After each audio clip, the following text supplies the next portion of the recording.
दोस्तों, आइए भौतिकी के इस विषय को आरंभ करते हैं और इसकी शुरुआत करते हैं हमारे पहले अध्याय वैद्युत आवेश तथा क्षेत्र से। दोस्तों, आज हम इस अध्याय के प्रथम भाग को समझेंगे और जानेंगे वैद्युत आवेश को, जिसके बाद इसी पर आधारित कुछ प्रकार के पदार्थों के बारे में जान। तो चलिए शुरू करते हैं इन्हीं विषयों के साथ, जिसमें सबसे पहले है वैद्युत आवेश।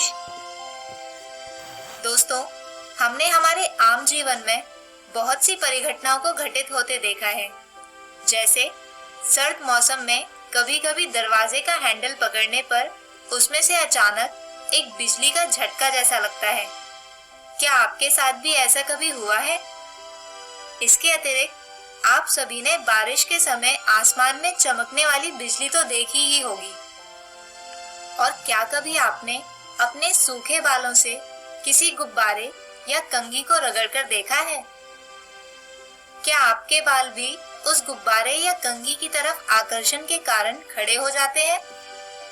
तो दोस्तों, क्या आपने कभी सोचा है कि इन सभी परिघटनाओं के पीछे क्या कारण हो सकता है? दोस्तों, इन सभी परिघटनाओं के होने का कारण है वैद्युत आवेश। अब आप सोच रहे होंगे कि आखिर यह वैद्युत आवेश क्या होता है और कैसे वह इन परिघटनाओं के होने का कारण है। तो चलिए इसे समझते हैं। दोस्तों, वैद्युत आवेश तथा इसकी प्रकृति को समझने के लिए एक प्रयोग करके देखिएगा। आपकी सुविधा के लिए मैं इसे यहाँ इस चित्र में दर्शा रही हूँ कि आखिर यह प्रयोग करना कैसे है। तो सबसे पहले आप किसी सेलो टेप की दो पट्टियों को काटकर उन्हें एक दूसरे पर चिपका दें। फिर दोनों पट्टियों को एक झटके के साथ एक दूसरे पर से छुड़ाकर और फिर से निकट लाएं। ऐसा करने पर दोनों पट्टियां एक दूसरे की ओर आकर्षित होती हैं। यानी इससे यह अंदाजा लगाया जा सकता है कि दोनों पट्टियों पर कुछ अलग अलग प्रकार का पदार्थ उपस्थित है। अब इसी प्रकार टेप की दोनों पट्टियों को टेबल से अलग अलग चिपकाकर दोनों को जोर से खींच टेबल से अलग करें। इसके बाद दोनों पट्टियों को फिर से पहले की तरह पास लाएं। क्या अभी भी दोनों पट्टियां एक दूसरे को आकर्षित करती हैं? जी नहीं, अब दोनों ही पट्टियां एक दूसरे को प्रतिकर्षित करेंगी, अर्थात दोनों ही टेप की पट्टियों पर एक जैसा पदार्थ है। और दोस्तों, ये पदार्थ को ही समझा जा सकता है वैद्युत आवेश। और दोस्तों, इस प्रयोग की सहायता से हमें यह भी पता लग पाया कि वैद्युत आवेश दो प्रकार के होते हैं, किंतु कौन कौन से? यह प्रश्न भी उस समय के वैज्ञानिकों के दिमाग में घूमता रहता था।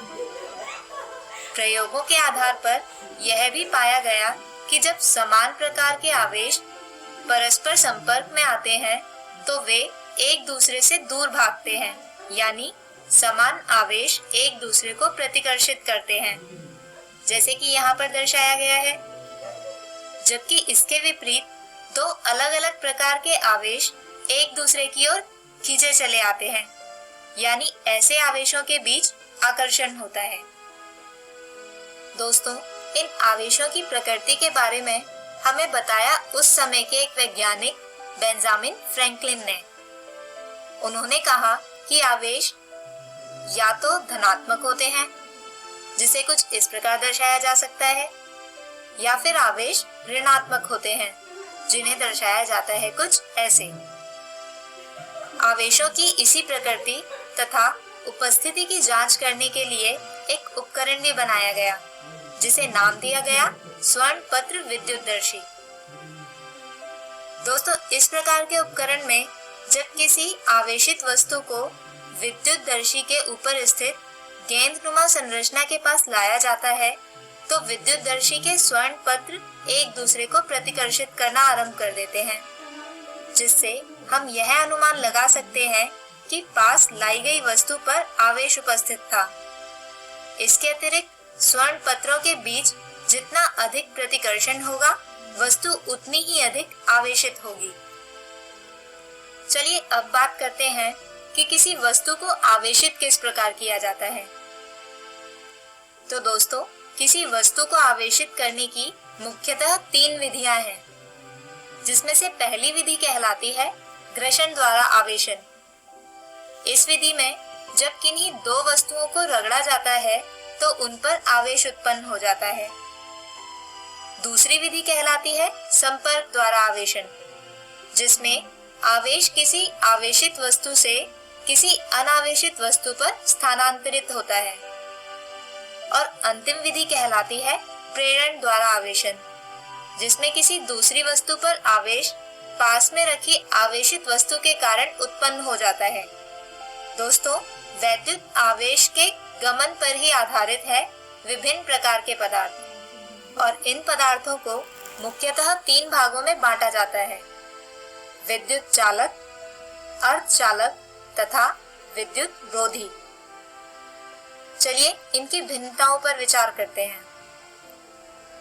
दोस्तों, विद्युत चालक वे पदार्थ होते हैं जो अपने अंदर विद्युत प्रवाहित होने देते हैं, जबकि विद्युत रोधी पदार्थ अपने अंदर विद्युत प्रवाहित नहीं करते। और इन दोनों के ही विपरीत अर्धचालक अपने अंदर विद्युत तो प्रवाहित करते हैं, किंतु ये आवेशों की गति में अवरोध उत्पन्न करते हैं। दोस्तों, विद्युत चालक पदार्थों का निम्न या न के बराबर प्रतिरोध होता है, जबकि विद्युत रोधी पदार्थ में उच्च प्रतिरोध होता है। और इसके अतिरिक्त अर्धचालक का प्रतिरोध चालक तथा विद्युत रोधी पदार्थ के मध्य होता है। चलिए इनके उदाहरणों पर विचार करते हैं। दोस्तों, विद्युत चालक का सबसे अच्छा उदाहरण है धातु, जिनमें विद्युत प्रवाहित हो जाती है, जबकि विद्युत रोधी पदार्थ का उदाहरण है प्लास्टिक। और अर्धचालक का एक उदाहरण है सिलिकॉन। तो आशा करते हैं कि आपको इन तीनों ही पदार्थों के मध्य अंतर समझ आए होंगे। चलिए अब इसी पर आधारित एक खेल खेलते हैं।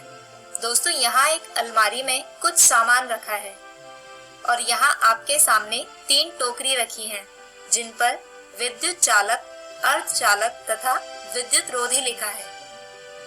अब खेल के नियम यह है कि मैं यहाँ से एक एक चीज को उठाऊंगी और आपको मुझे यह बताना है कि यह कौन सी वाली टोकरी में जाएगी। सही उत्तर के लिए आपको मिलेंगे पूरे 10 अंक और गलत के लिए 0। आपको ये खेल अपनी कॉपी में खेलना है। आपको लिखना है उस वस्तु का नाम और उसके आगे उसकी टोकरी का नाम। तो चलिए शुरू करें। आप अपनी कॉपी और पेन के साथ तैयार है ना? तो चलिए उठाते हैं अपनी पहली वस्तु, जो है एक लकड़ी का टुकड़ा। क्या लगता है आपको यह किस टोकरी में जाना चाहिए? क्या आपने अपना उत्तर लिख लिया? तो दोस्तों, यह जाएगी विद्युत रोधी वाली टोकरी में। सही उत्तर देने वाले अपने 10 अंक लिख सकते हैं आप। चलिए अब लेते हैं अपनी दूसरी वस्तु, जो है कोई धातु। चलिए आप इसके लिए भी टोकरी का नाम लिख लीजिए। अगर आपने लिखा है विद्युत चालक, तो आप अपने 10 अंक लिख लीजिए, क्योंकि यह एक विद्युत चालक ही है। आइए अब तीसरी वस्तु की बारी है, जो है एक सिलिकॉन का टुकड़ा। क्या आप इसके लिए भी अपना उत्तर लिख चुके हैं? तो दोस्तों, यह है एक अर्धचालक, जिसके कारण यह जाएगा अर्धचालक वाली टोकरी में। अब बारी आती है अगली वस्तु की, जो है एक कांच का गिलास। क्या आपने इसके लिए भी सही टोकरी ढूंढ ली है? चलिए देखते हैं।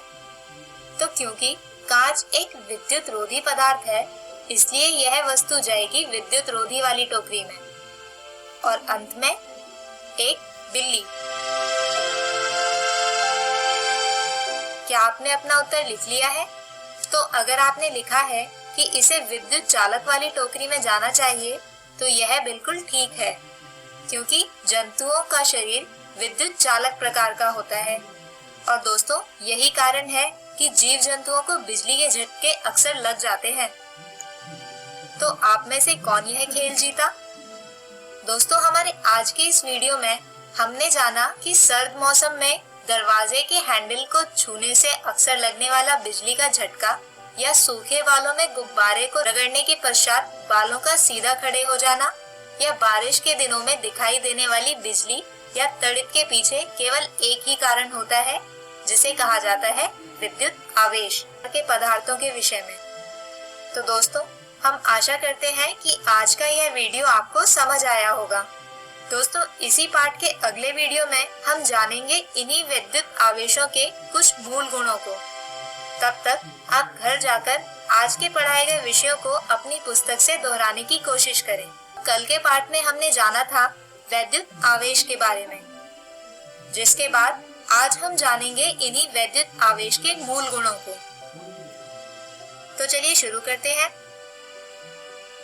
दोस्तों, वैद्युत आवेश के मूल गुणों में आज हम बात करेंगे मुख्यतः 3 गुणों की: आवेशों की योज्यता, वैद्युत आवेश का संरक्षण नियम और वैद्युत आवेश का क्वांटमीकरण। तो आइए सबसे पहले समझते हैं पहला गुण, यानी आवेशों की योज्यता। अब आप सोच रहे होंगे कि यह योज्यता क्या है, तो इसे हम एक उदाहरण से समझते हैं। मान लीजिए हमारे पास कोई एक वस्तु है, जैसे कि ये बॉल। अब मान लीजिए कि इस बॉल पर कुल 4 आवेश Q1, Q2, Q3 तथा Q4 उपस्थित हैं। और मान लीजिए कि इस वस्तु यानी बॉल पर कुल आवेश को बड़े Q से दर्शाया जाता है। तो यह कुल आवेश यानी Q वस्तु पर उपस्थित सभी आवेशों का योग होगा। मतलब Q बराबर Q1 जमा Q2 जमा Q3 जमा Q4। अब मान लीजिए कि Q1 5 कूलम, Q2 1 कूलम तथा Q3 और Q4 ऋणात्मक 3 तथा ऋणात्मक 2 कूलम है। तो आवेशों की योज्यता नियम के अनुसार कुल आवेश Q बराबर होगा 5 जमा 1 घटा 3 घटा 2 के, जिसे हल करने पर Q आता है धनात्मक 1 कूलम के। यानी आवेशों की योज्यता का अर्थ है किसी वस्तु पर कुल आवेश वस्तु पर उपस्थित आवेशों का उनके चिन्ह के अनुसार योग होना। चलिए अब बात करते हैं आवेशों के दूसरे मूल गुण, यानी वैद्युत आवेश का संरक्षण नियम। इसे समझते हैं। मान लीजिए हमारे पास 2 छड़ हैं, जिसमें से किसी एक छड़ पर कुछ आवेश उपस्थित है और यह दोनों ही छड़ मिलकर बनाती हैं एक निकाय यानी सिस्टम। तो हम देख सकते हैं कि इस निकाय का कुल आवेश है 3 कूलम। अब मान लीजिए कि यह आवेश किसी कारण एक छड़ से दूसरी छड़ पर स्थानांतरित हो जाता है। और जैसा कि हमने पहले ही कहा था कि पूरा निकाय इन दोनों छड़ों को मिलाकर बनता है। तो अब अगर आप देखें तो इस निकाय के कुल आवेश जो स्थानांतरण से पहले 3 कूलम था, आवेशों के स्थानांतरण के बाद भी 3 कूलम ही है। यानी इस पूरी क्रिया में दूसरी छड़ आवेशित भी हो गई, किंतु निकाय का कुल आवेश उतना ही रहा। यानी किसी भी निकाय का कुल आवेश संरक्षित रहता है, अर्थात आवेश को न तो बनाया जा सकता है और न ही नष्ट किया जा सकता है। इसे केवल एक वस्तु से दूसरी वस्तु पर स्थानांतरित किया जा सकता है। चलिए आगे बढ़ते हैं और समझते हैं आवेशों का तीसरा मूल गुण, जो है आवेशों का क्वांटमीकरण।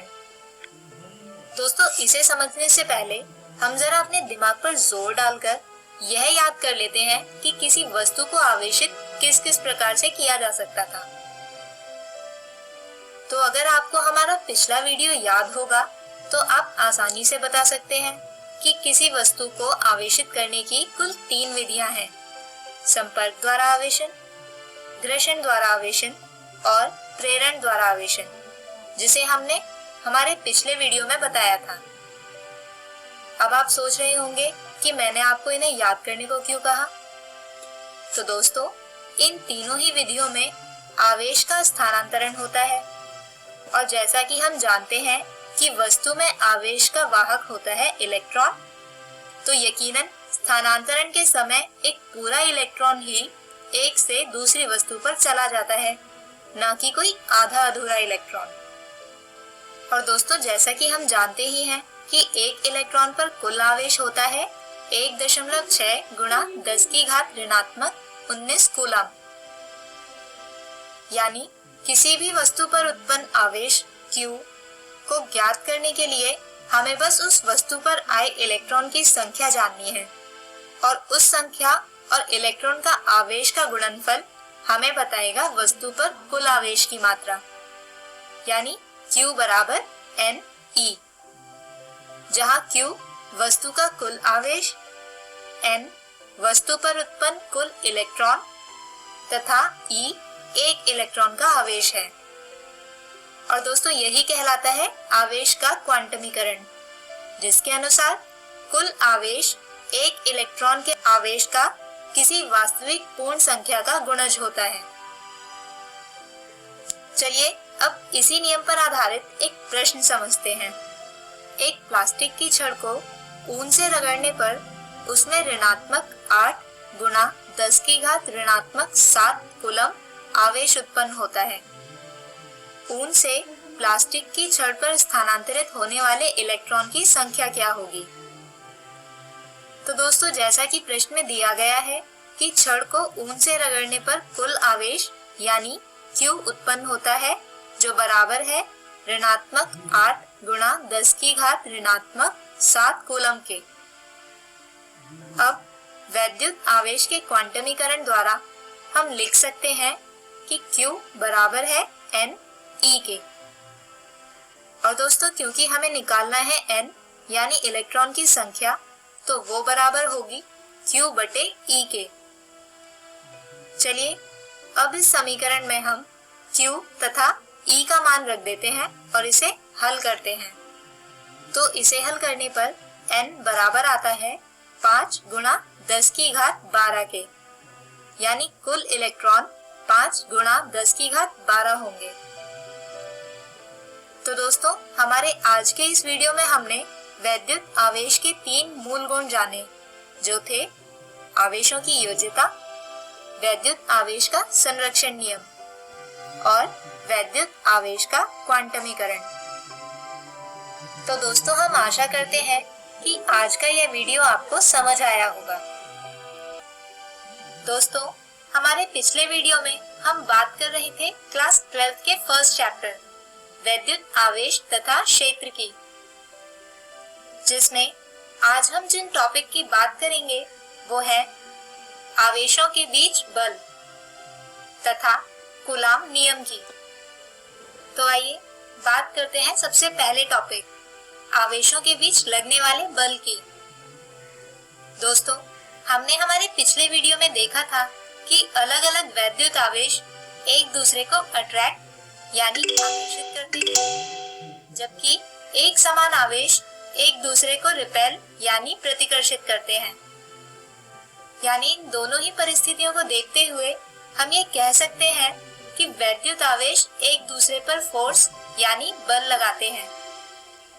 लेकिन क्या आपने कभी सोचा है कि इस बल का परिमाण यानी मैग्नीट्यूड कितना होता है? तो दोस्तों, बल के इस परिमाण को मापने का आइडिया सबसे पहले आया था फ्रेंच भौतिक शास्त्री चार्ल्स ऑगस्टिन दे कूलम को, और उनके द्वारा किन्हीं दो वैद्युत आवेशों के बीच लगने वाले इस बल को मापने के नियम को कहा जाता है कूलाम नियम। दोस्तों, इस नियम के अनुसार किन्हीं दो वैद्युत आवेशों के बीच लगने वाले बल का परिमाण आवेशों के गुणनफल के अनुक्रमानुपाती होता है। यानी हम लिख सकते हैं कि बल अनुक्रमानुपात Q1 गुणा Q2। इसके अलावा ठीक गुरुत्वाकर्षण बल के जैसे ही इस बल का परिमाण भी व्युत्क्रमानुपाती होता है आवेशों के बीच की दूरी के वर्ग के। यानी अगर दोनों आवेशों के बीच की दूरी r है तो बल व्युत्क्रमानुपाती होगा r की घात 2 के। अब अगर हम इन दोनों ही स्टेटमेंट्स को साथ में लिखें तो बल के परिमाण F को लिखा जा सकता है अनुक्रमानुपात Q1 Q2 बटे r की घात 2। और अगर अनुक्रमानुपातिकता के चिन्ह को हटाया जाए तो F बराबर होगा K Q1 Q2 बटे r की घात 2 के। दोस्तों, यहाँ पर K को बोला जाता है आनुपातिकता स्थिरांक और इसका मान होता है 1/4 पाई एप्सिलॉन नॉट के। लेकिन दोस्तों, जैसा कि हम जानते हैं कि बल एक सदिश राशि होती है, यानी इसके परिमाण के साथ साथ इसकी एक निर्धारित दिशा भी होती है। और अगर हम माने कि यहाँ ये दो वैद्युत आवेश हैं जो एक दूसरे पर बल लगा रहे हैं, लाल वाले आवेश को हम 1 से अंकित करते हैं और नीले वाले आवेश को 2 से।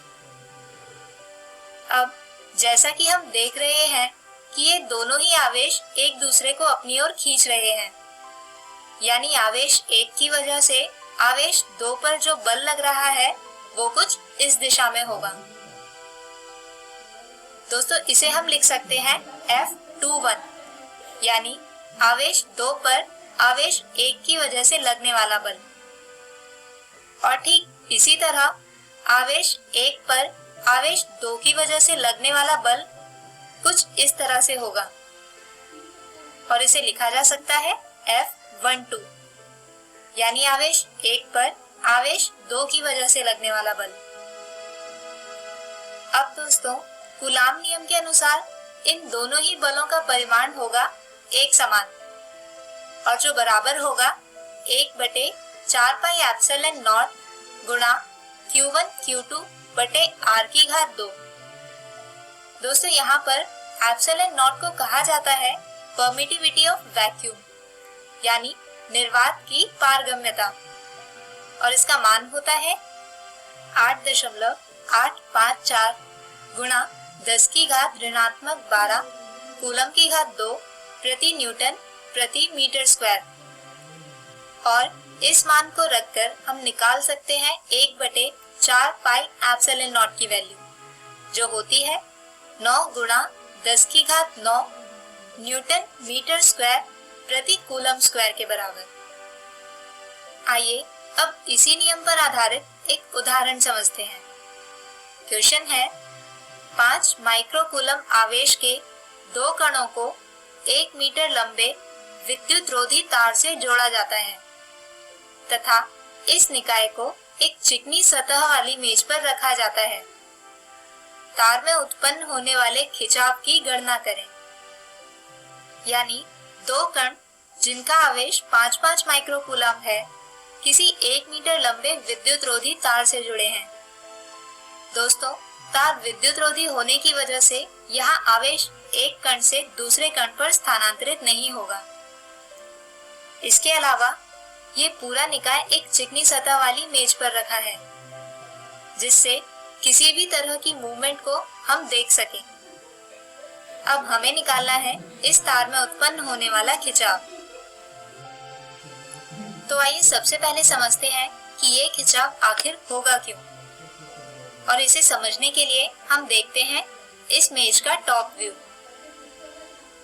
तो दोस्तों, जैसा कि हमने कहा था कि 2 समान आवेश करते हैं एक दूसरे को रिपेल यानी प्रतिकर्षित, यानी ये दोनों आवेश एक दूसरे पर लगाएंगे बल एक दूसरे के विरुद्ध कुछ इस दिशा में, जिसकी वजह से तार में होगा खिंचाव। और दोस्तों, यहाँ पर जो क्वांटिटीज हमें दी गई हैं वो है Q1 बराबर Q2 बराबर 5 माइक्रो, या यूं कहें कि 5 गुणा 10 की घात ऋणात्मक 6 कूलम, और R बराबर है 1 मीटर के।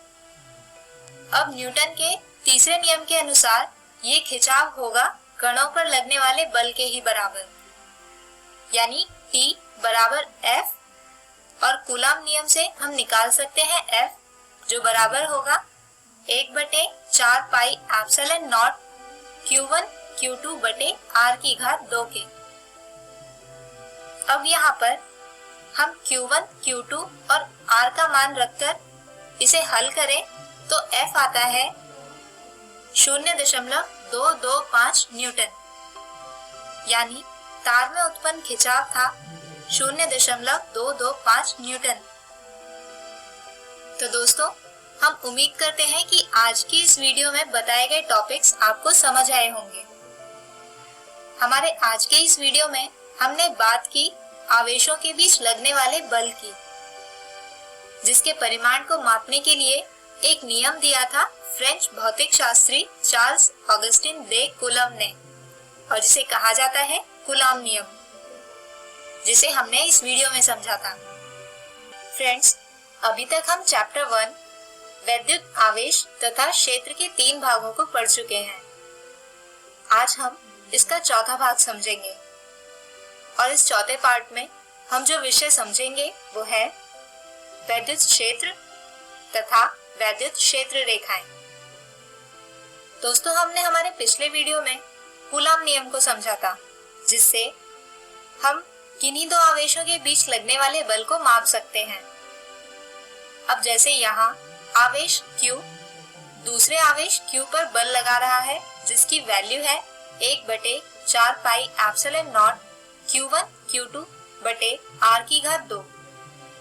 लेकिन यहाँ एक प्रश्न ये भी उठता है कि इस आवेश Q की अनुपस्थिति में भी क्या ये आवेश Q इसी तरह बल लगाता रहेगा? तो हाँ दोस्तों, ये आवेश Q ठीक इसी तरह बल लगाता रहता है, बस हमें इसकी उपस्थिति तभी अनुभव होती है जब कोई अन्य आवेश इसके आसपास आ जाए, और ये बल होगा 1/4 पाई एप्सिलॉन नॉट Q बटे R की घात 2। लेकिन दोस्तों, ये बल अनंत दूरी तक अनुभव नहीं किया जा सकता। ये एक निश्चित दूरी तक ही अनुभव किया जा सकता है, और इसी क्षेत्र जिसमें ये बल अनुभव हो कहलाता है वैद्युत क्षेत्र, और ये बराबर होता है आवेश Q की वजह से किसी इकाई आवेश पर लगने वाले बल के बराबर, यानी F बराबर होगा 1/4 पाई एप्सिलॉन नॉट Q बटे R की घात 2 के। यानी हम लिख सकते हैं कि E बराबर होता है F बटे Q, जो बराबर है 1/4 पाई एप्सिलॉन नॉट Q बटे R की घात 2। किसी धनावेश Q की वजह से बनने वाला वैद्युत क्षेत्र होगा 1/4 पाई एप्सिलॉन नॉट Q बटे R की घात 2 के, और ये आवेश इकाई आवेश को अपने से दूर धकेलता है, यानी इस क्षेत्र की दिशा कुछ इस तरह से होगी। वहीं किसी ऋणात्मक आवेश Q की वजह से बनने वाला वैद्युत क्षेत्र होगा ऋणात्मक 1/4 पाई एप्सिलॉन नॉट Q बटे R की घात 2, और यहाँ ये ऋणात्मक चिन्ह दर्शाता है आवेश की वजह से इकाई आवेश पर लगने वाले खिंचाव को, यानी अब क्षेत्र की दिशा पहले के विपरीत, यानी कुछ इस तरह से होगी। इसके अलावा दोस्तों, वैद्युत क्षेत्र की इकाई होती है न्यूटन प्रति कूलम्ब।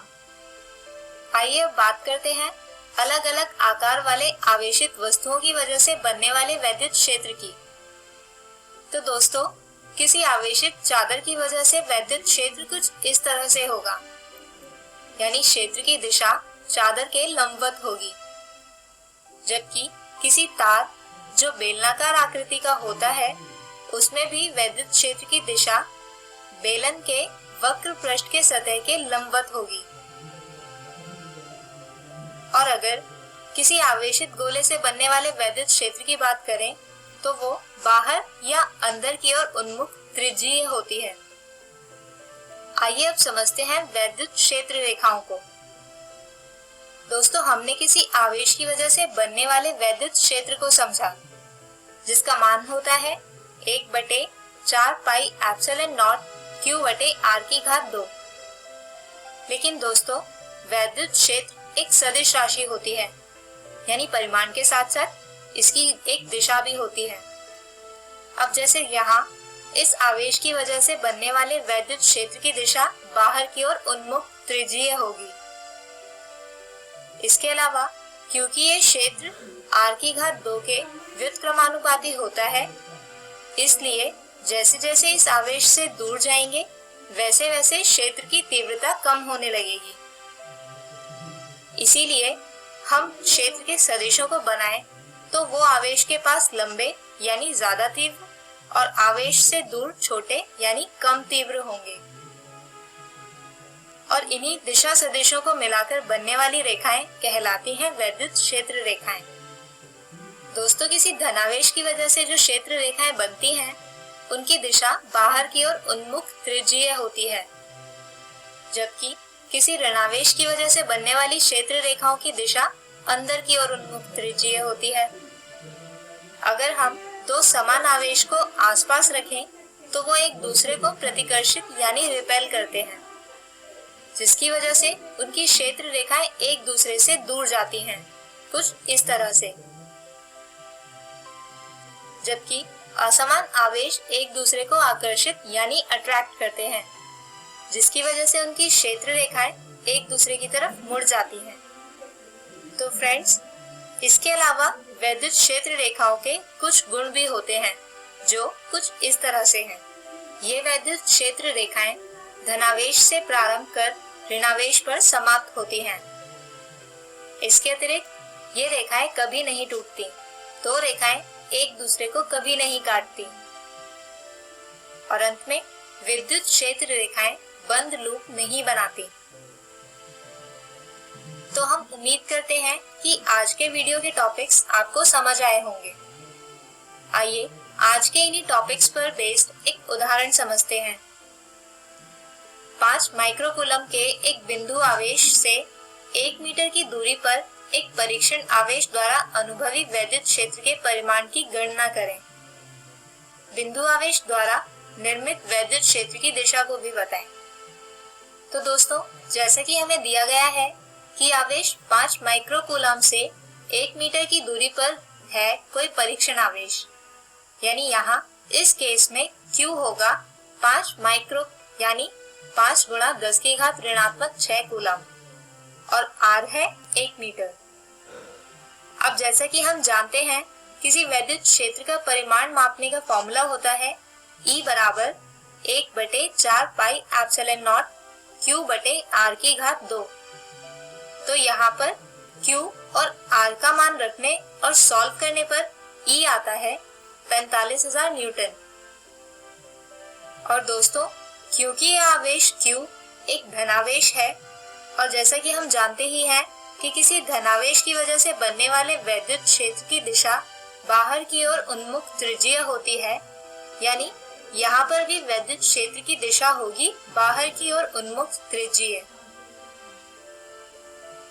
तो फ्रेंड्स, हमारे आज के इस वीडियो में हमने समझा वैद्युत क्षेत्र और वैद्युत क्षेत्र रेखाओं को, जिसमें हमने देखा कि किसी धनावेश की वजह से क्षेत्र रेखाओं की दिशा बाहर की ओर उन्मुख त्रिज्यीय होती है, जबकि किसी ऋणावेश की वजह से दिशा होती है अंदर की ओर उन्मुख त्रिज्यीय।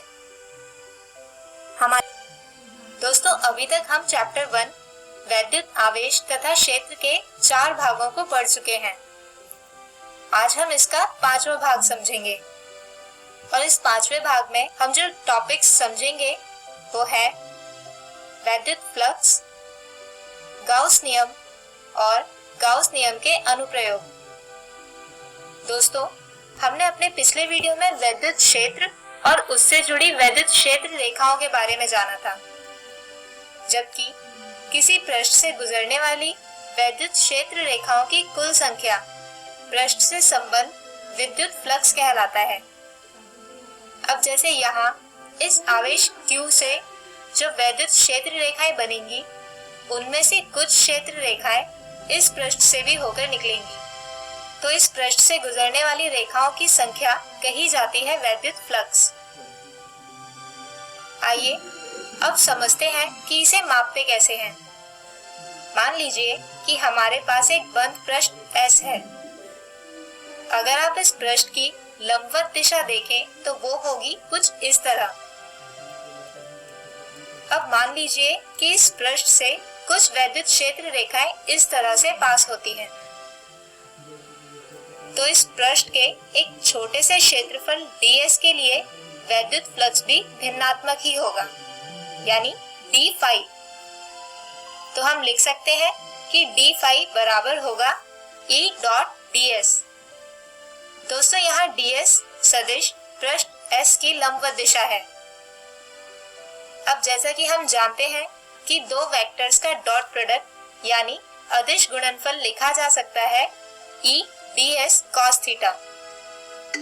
और अगर आप यहाँ देखें तो सदिश E और सदिश ds समान दिशा में ही है, यानी थीटा होगा 0 डिग्री।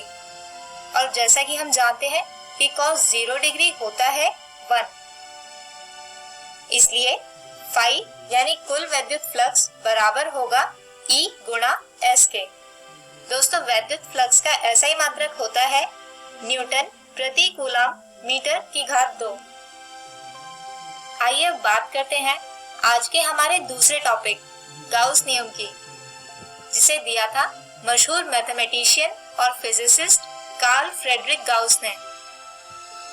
इस नियम के अनुसार किसी बंद तल से निकलने वाला विद्युत फ्लक्स उस तल द्वारा घिरे हुए कुल विद्युत आवेश की मात्रा के अनुक्रमानुपाती होता है, यानी फाई अनुक्रमानुपाती होगा Q के। और दोस्तों आनुपातिकता का चिन्ह हटाया जाए तो फाई यानी कुल विद्युत फ्लक्स बराबर होगा Q बटे एप्सिलॉन नॉट के। आइए अब इस नियम के कुछ अनुप्रयोग पर ध्यान देते हैं, जिसमें सबसे पहले है किसी बिंदु आवेश के कारण वैद्युत क्षेत्र की गाउस नियम द्वारा गणना। दोस्तों अगर आपको याद हो तो किसी बिंदु आवेश की वजह से बनने वाला वैद्युत क्षेत्र होता है 1 बटे 4 पाई एप्सिलॉन नॉट Q बटे R की घात 2। चलिए अब देखते हैं कि गाउस नियम की मदद से आने वाला वैद्युत क्षेत्र का व्यंजक भी समान होता है या नहीं।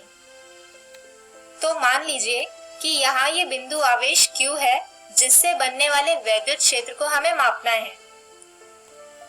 अब मान लेते हैं कि इससे R दूरी पर एक पृष्ठ है जो इस आवेश को घेर लेता है। इस पृष्ठ को कहा जाता है गॉसियन पृष्ठ या सतह। और बिंदु आवेश होने की वजह से ये गॉसियन पृष्ठ होगा गोलाकार। अब हम इस गॉसियन पृष्ठ का एक छोटा सा पृष्ठ ds लेते हैं, जिससे हम भिन्नात्मक फ्लक्स निकालकर पूरे पृष्ठ के लिए इंटीग्रेट कर टोटल यानी संपूर्ण फ्लक्स कैलकुलेट कर सकें। अब अगर हम इस छोटे से पृष्ठ का लंब देखें तो वो त्रिज्यीय दिशा में होगा, जबकि विद्युत क्षेत्र भी त्रिज्यीय दिशा में होगा। तो अब हम लिख सकते हैं कि d फाई बराबर होगा E डॉट ds, यानी d फाई बराबर E ds cos थीटा।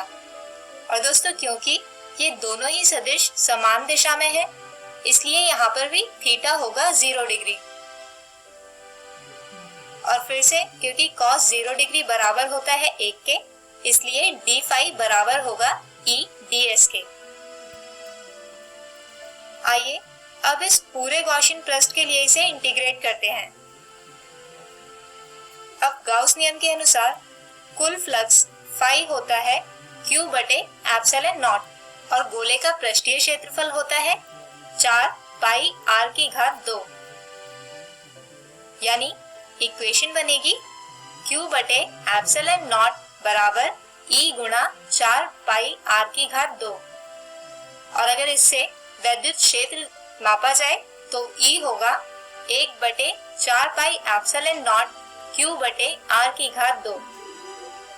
आइए अब ज्ञात करते हैं किसी एक समानीय आवेशित अनंत लंबाई के तार के कारण वैद्युत क्षेत्र का व्यंजक क्या होता है। मान लीजिए ये एक धनावेशित तार है, जिसका वैद्युत क्षेत्र कुछ ऐसा होगा। अब यहाँ पर गॉसियन पृष्ठ होगा, इस तार के चारों ओर एक काल्पनिक बेलन। मान लीजिए कि इस बेलन की लंबाई है L, जो इस तार की भी लंबाई है, और त्रिज्या है R। यहाँ पर मुख्यतः दो पृष्ठीय क्षेत्रफल हैं, एक बेलन के टॉप और बॉटम और दूसरा है बेलन का वक्र पृष्ठ क्षेत्रफल।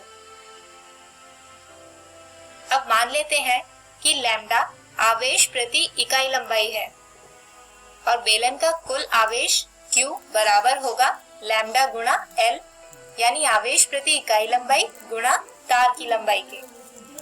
अब गाउस नियम द्वारा जैसा कि हम जानते हैं कि कुल फ्लक्स यानी फाई बराबर होगा Q बटे एप्सिलॉन नॉट, जहां पर Q इस गॉसियन सतह द्वारा घेरा गया कुल आवेश है यानी लैम्डा L।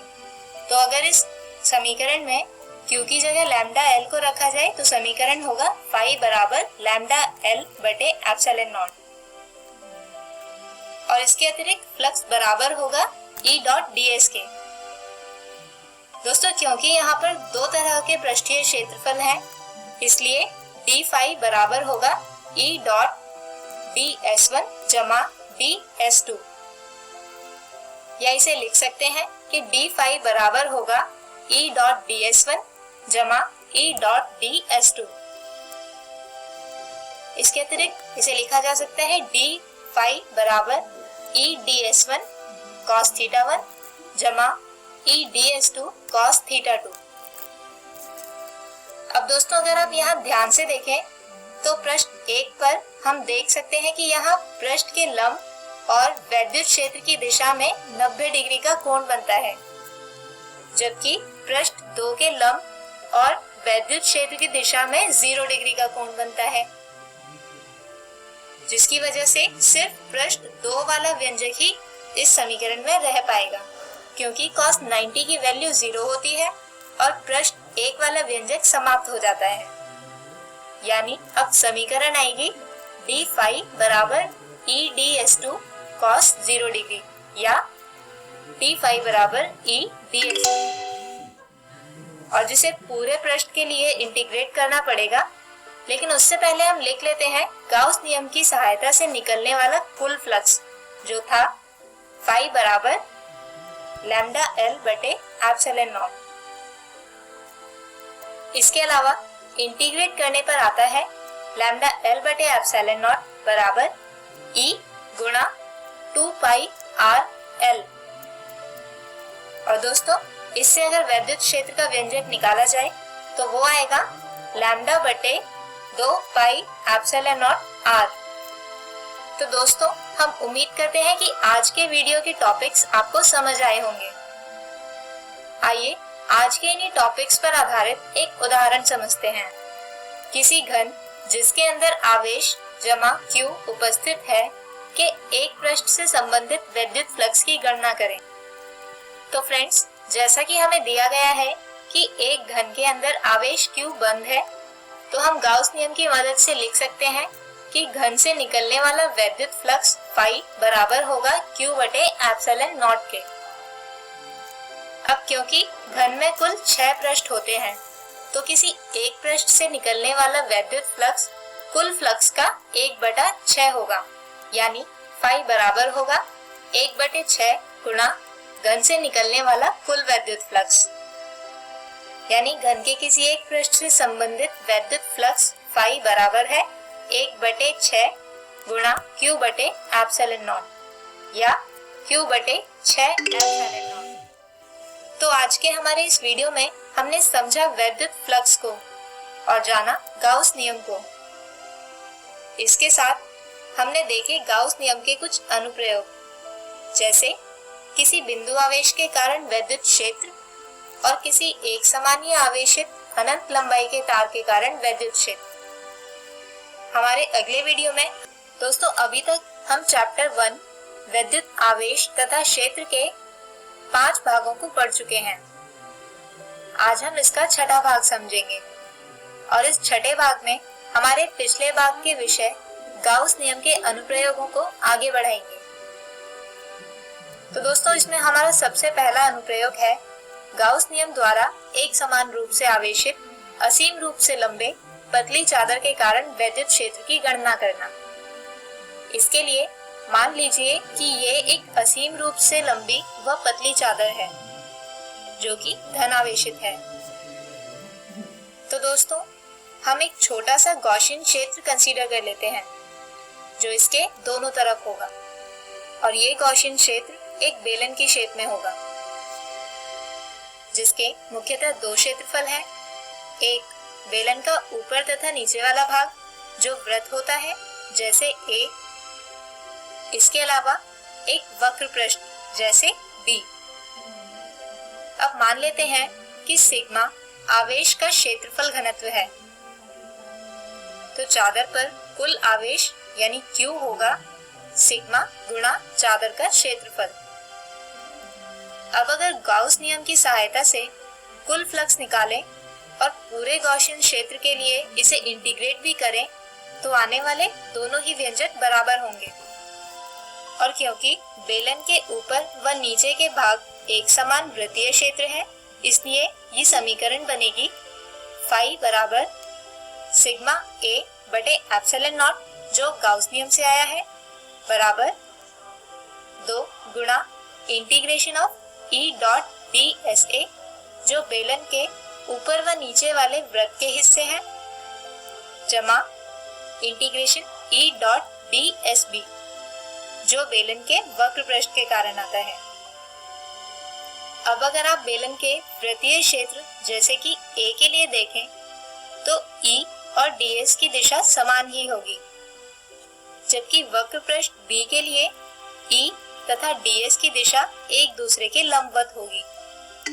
अब फाई बराबर होगा सिग्मा A बटे एप्सिलॉन नॉट बराबर 2 integration E DSA cos 0 degree जमा integration E DSB cos 90 degree. अब जैसे कि आप जानते हैं कि cos 90 डिग्री और cos 0 डिग्री की वैल्यू रखने पर इक्वेशन आएगी फाई बराबर सिग्मा A बटे एप्सिलॉन नॉट बराबर 2 इंटीग्रेशन E DSA। क्योंकि दोस्तों cos 90 डिग्री वाला कंपोनेंट यहाँ पर 0 हो जाएगा, यानी फाई बराबर होगा 2 गुणा E इंटीग्रेशन ऑफ DSA।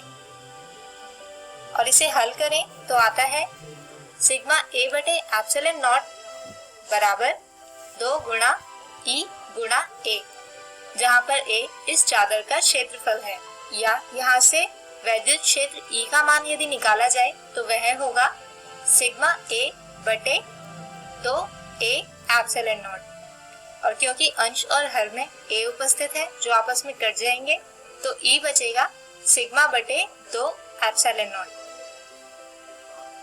आइए अब ज्ञात करते हैं गाउस नियम द्वारा गोलीय खोल के कारण वैद्युत क्षेत्र, जिसमें हम फर्स्ट केस लेते हैं जब बिंदु P खोल से बाहर हो। मान लीजिए एक गोलीय खोल है जिसकी त्रिज्या R है और इस गोलीय खोल पर कुछ धनावेश फैला हुआ है। अब हमें निकालना है इस गोलीय खोल के केंद्र से R दूरी पर स्थित कोई बिंदु जहां पर गोलीय खोल की वजह से कुल कितना वैद्युत क्षेत्र होगा, इसकी गणना करनी है। इससे पहले अगर हम बनाए इसके लिए एक गॉसियन क्षेत्र जो इस आवेश को पूरी तरह से बंद कर ले, तो वो होगा एक और गोला जिसकी त्रिज्या होगी R, जो खोल के केंद्र और बिंदु P के बीच की दूरी भी है। गॉसियन सतह B का कुल क्षेत्रफल होगा 4 पाई R की घात 2। अब हम इस गॉसियन क्षेत्र का एक छोटा सा भाग ds लें तो इसके लंब की दिशा होगी बाहर की ओर उन्मुख त्रिज्यीय, और ठीक इसी तरह वैद्युत क्षेत्र की दिशा भी होगी बाहर की ओर उन्मुख त्रिज्यीय ही, यानी E तथा तल के लंबवत दिशा हमेशा समांतर होगी, जिसकी वजह से हम इसे पूरे गोले के लिए इंटीग्रेट कर सकते हैं। लेकिन उससे पहले गाउस नियम की मदद से हम लिख सकते हैं कि कुल फ्लक्स फाई बराबर होगा Q बटे एप्सिलॉन नॉट के, यानी इक्वेशन को इंटीग्रेट करने पर आता है E गुणा 4 पाई R की घात 2 बराबर Q बटे एप्सिलॉन नॉट, यानी E बराबर होगा 1 बटे 4 पाई एप्सिलॉन नॉट Q बटे R की घात 2। अब अगली परिस्थिति में हम बिंदु P को गोलीय खोल के अंदर ही मान लेते हैं। तो दोस्तों इस केस में भी हम देख सकते हैं कि गॉसियन क्षेत्र का क्षेत्रफल होगा 4 पाई r की घात 2। और गाउस नियम की सहायता से फाई बराबर होगा q बटे एप्सिलॉन नॉट के। लेकिन फ्रेंड्स, अगर हम यहाँ ध्यान से देखें तो पाएंगे कि गॉसियन क्षेत्र B के अंदर कोई आवेश है ही नहीं। सारा आवेश Q गोलीय खोल के ऊपर है और जो गॉसियन क्षेत्र से बाहर है। यानी इस परिस्थिति में Q बराबर होगा 0 के, जिसकी वजह से फ्लक्स भी हो जाएगा 0। आइए अब अगला अनुप्रयोग देखते हैं, जो है गाउस नियम द्वारा किसी ठोस गोले के कारण वैद्युत क्षेत्र की गणना करना। इसमें भी हम फर्स्ट केस लेते हैं जब बिंदु P गोले से बाहर हो। मान लीजिए एक ठोस गोला है जिसकी त्रिज्या r है और इस गोले में कुछ धनावेश उपस्थित है। अब हमें निकालना है इस गोले के केंद्र से r दूरी पर इस गोले की वजह से कुल कितना वैद्युत क्षेत्र होगा। इससे पहले अगर हम बनाएं इसके लिए गॉसियन क्षेत्र जो इस आवेश को बंद करे, तो वो होगा एक सकेंद्रीय गोला जिसकी त्रिज्या होगी r, जो गोले के केंद्र और बिंदु P के बीच की दूरी भी है। दोस्तों, गॉसियन सतह B का कुल क्षेत्रफल होगा 4 पाई r की घात 2। अब हम इस गॉसियन क्षेत्र का एक छोटा सा भाग ds लें तो इसके लंब की दिशा होगी बाहर की ओर उन्मुख त्रिज्यीय, और ठीक इसी तरह वैद्युत क्षेत्र की दिशा भी होगी बाहर की ओर उन्मुख त्रिज्यीय। यानी E तथा तल के लंबवत दिशा हमेशा समांतर रहेगी, जिसकी वजह से हम इस पूरे गोले के लिए इसे इंटीग्रेट कर सकते हैं।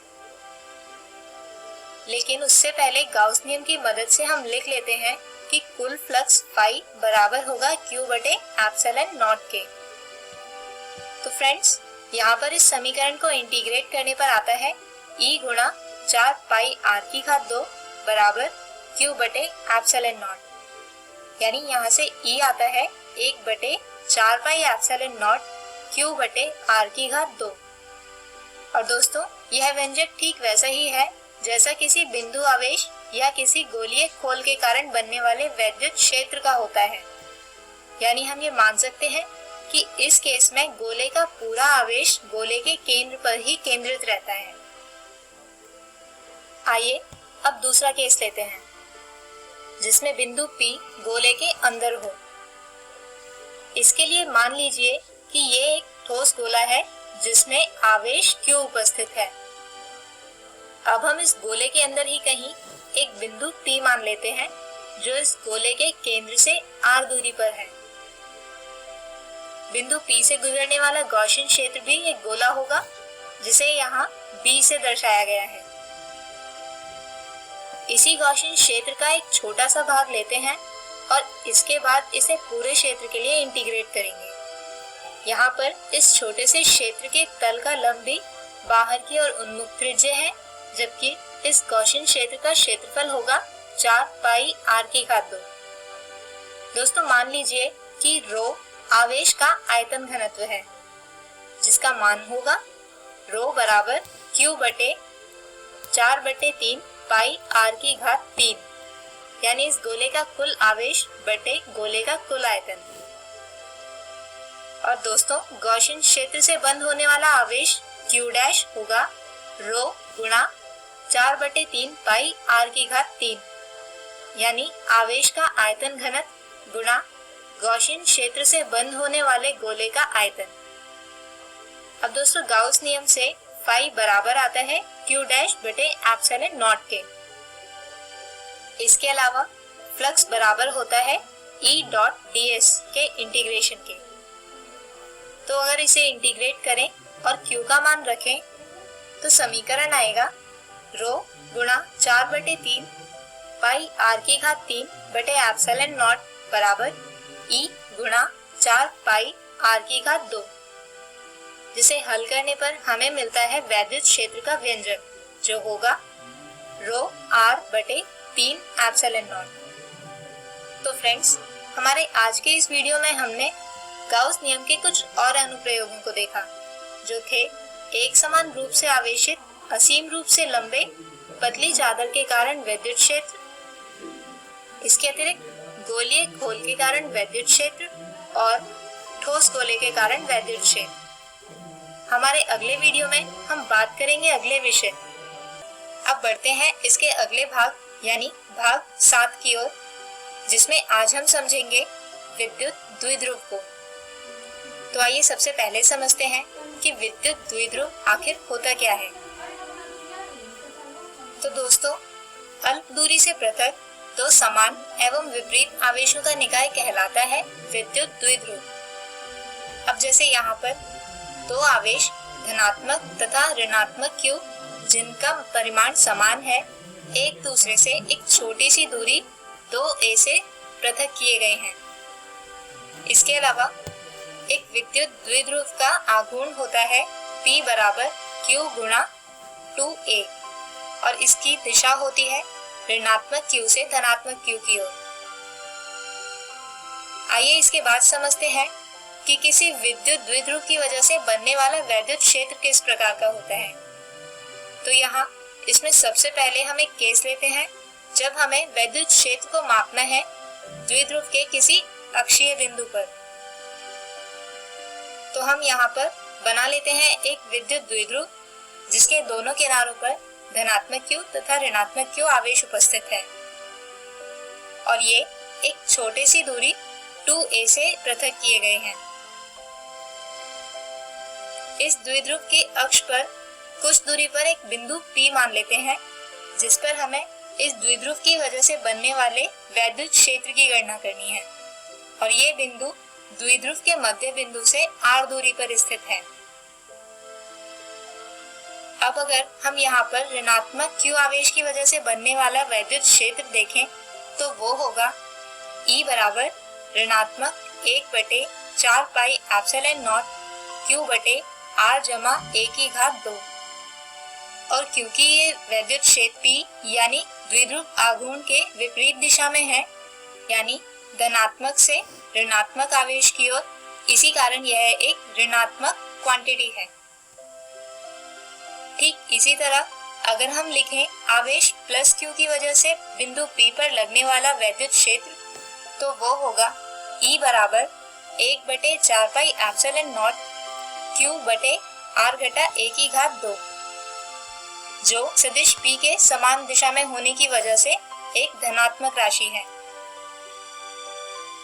अब कुल वैद्युत क्षेत्र निकालने के लिए इन दोनों ही वैद्युत क्षेत्र के राशियों को हमें जोड़ना होगा, यानी E बराबर होगा E धनात्मक आवेश की वजह से जमा E ऋणात्मक आवेश की वजह से, और जिसे जोड़ने पर आता है E बराबर Q बटे 4 पाई एप्सिलॉन नॉट गुणा 1/R घटा a की घात 2 घटा 1/R जमा a की घात 2। आइए अब हम एक और परिस्थिति लेते हैं जिसमें हम वैद्युत क्षेत्र की गणना करेंगे विद्युत द्विध्रुव के भूमध्य बिंदु पर। इसके लिए हम मान लेते हैं कि ये एक विद्युत द्विध्रुव है जिसके ऋणात्मक Q आवेश को बिंदु A और धनात्मक Q आवेश को बिंदु B पर मान लेते हैं। इस द्विध्रुव के भूमध्य तल पर यानी y अक्ष पर जो इसके मध्य बिंदु से पास होती है, उस पर r दूरी पर एक बिंदु P मान लेते हैं जिस पे हमें वैद्युत क्षेत्र की गणना करनी है। अब मान लीजिए कि इस बिंदु P पर धनात्मक आवेश Q की वजह से E1 वैद्युत क्षेत्र बिंदु M की दिशा में लग रहा है, जबकि ऋणात्मक आवेश Q की वजह से लगता है E2 वैद्युत क्षेत्र, वो भी बिंदु A की ही दिशा में। क्योंकि दोस्तों ऋणात्मक आवेश के वैद्युत क्षेत्र की दिशा आवेश की ओर ही होती है। अब अगर इन दोनों ही वैद्युत क्षेत्रों का रिजल्टेंट निकालें तो वो होगा x अक्ष की दिशा में, लेकिन इसकी दिशा होगी द्विध्रुव आघूर्ण के विपरीत। तो इस रिजल्टेंट को निकालने के लिए हम उपयोग करेंगे सदिशों का समानांतर चतुर्भुज योग का नियम, जिसे आप क्लास 11th में पहले ही पढ़ चुके हैं। लेकिन उससे पहले हम लिख लेते हैं सदिश E1 जो होगा 1/4 पाई एप्सिलॉन नॉट Q बटे BP की घात 2, यानी 1/4 पाई एप्सिलॉन नॉट Q बटे R की घात 2 जमा A की घात 2। जबकि सदिश E2 होगा 1/4πε0 Q बटे AP की घात 2 यानी 1/4πε0 Q बटे R की घात 2 जमा A की घात 2। तो दोस्तों, सदिशों के समानांतर चतुर्भुज योग के नियम के कारण सदिश E आता है ऋणात्मक E1 जमा E2 cos थीटा। दोस्तों, यहाँ पर ऋणात्मक चिन्ह यह दर्शाता है कि रिजल्टेंट सदिश P यानी द्विध्रुव आघूर्ण की दिशा के विपरीत है। और जैसा कि आप देख सकते हैं कि E1 तथा E2 का परिमाण समान है, इसलिए सदिश E होगा ऋणात्मक 2E1 cos थीटा। दोस्तों, cos थीटा की वैल्यू निकालने के लिए हम लिख सकते हैं OP बटे PA।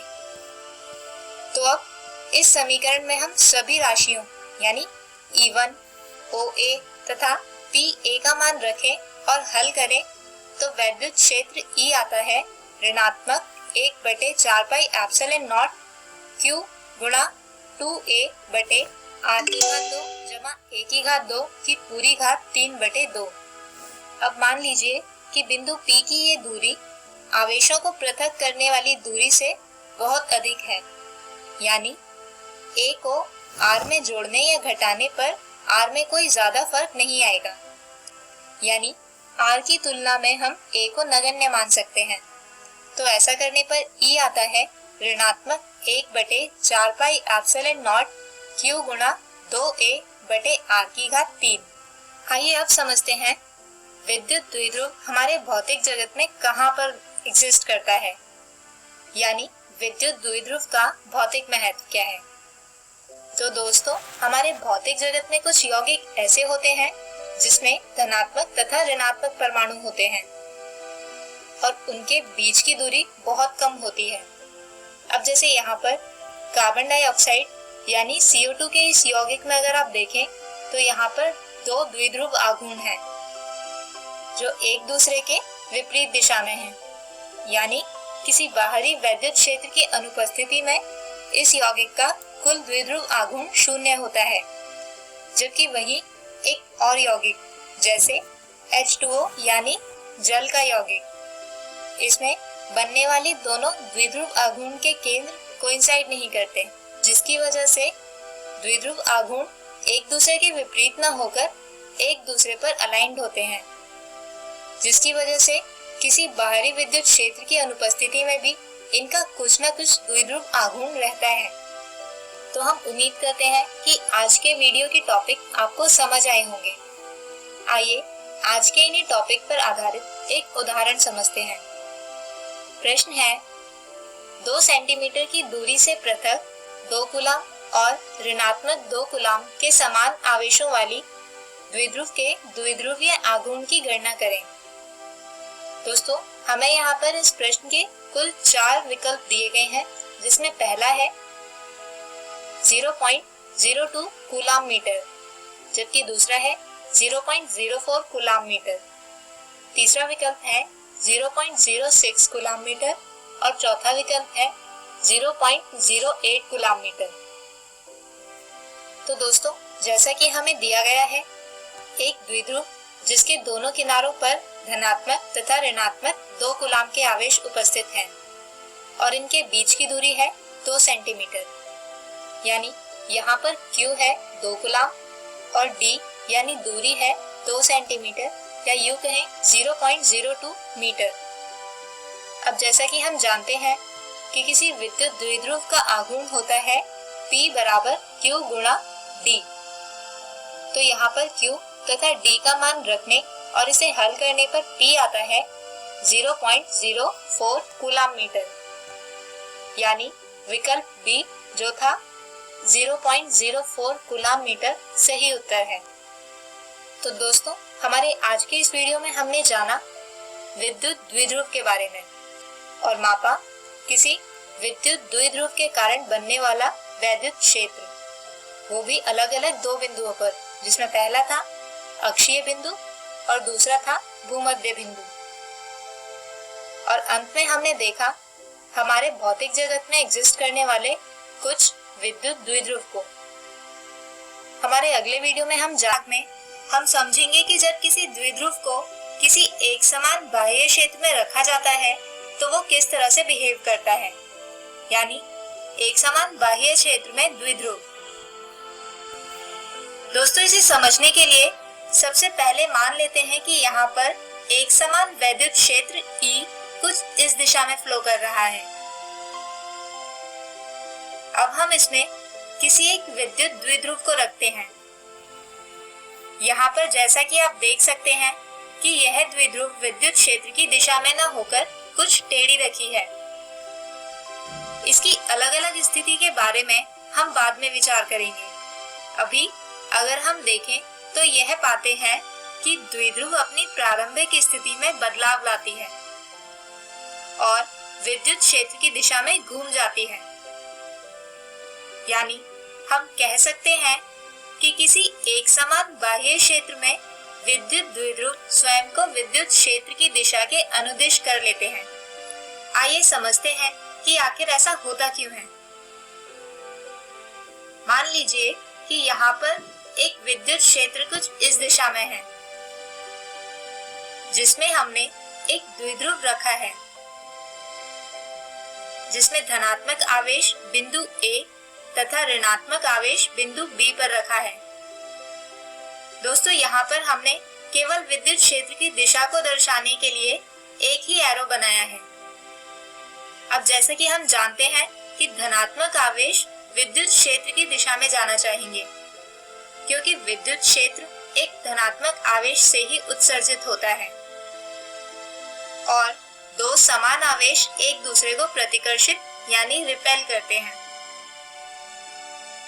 यानी बिंदु A या धनात्मक आवेश पर लगने वाला बल होगा प्लस QE, जबकि बिंदु B पर रखा ऋणात्मक आवेश विद्युत क्षेत्र की दिशा के विपरीत यानी नीचे की ओर जाएंगे और इस आवेश पर लगने वाला बल का परिमाण होगा ऋणात्मक QE।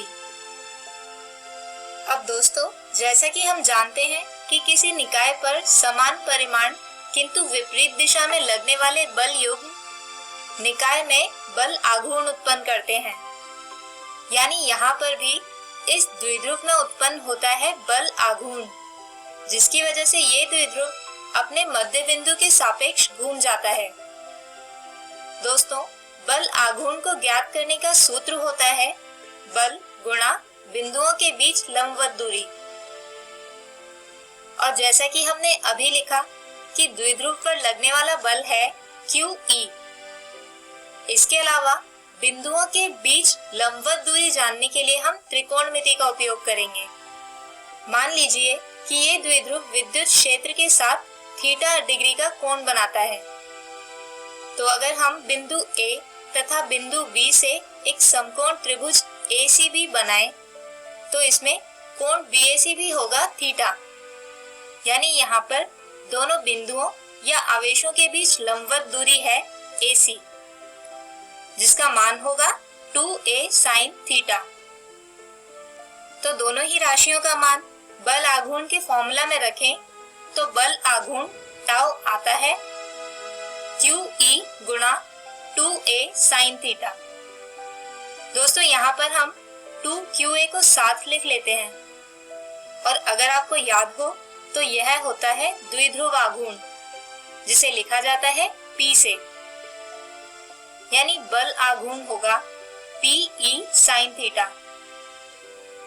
यानी इसे P तथा E का सदिश गुणनफल भी कहा जा सकता है, यानी P क्रॉस E।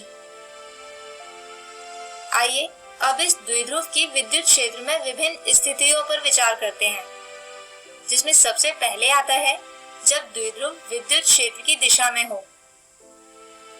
दोस्तों, इस परिस्थिति में विद्युत क्षेत्र तथा द्विध्रुव आघूर्ण के बीच बनने वाला कोण होता है 0 डिग्री।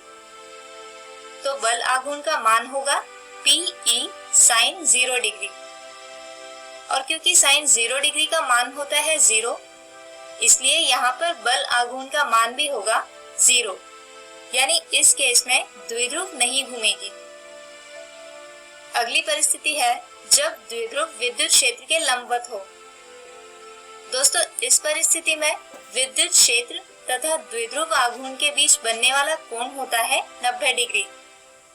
तो बल आघूर्ण का मान होगा PE sin 90 डिग्री।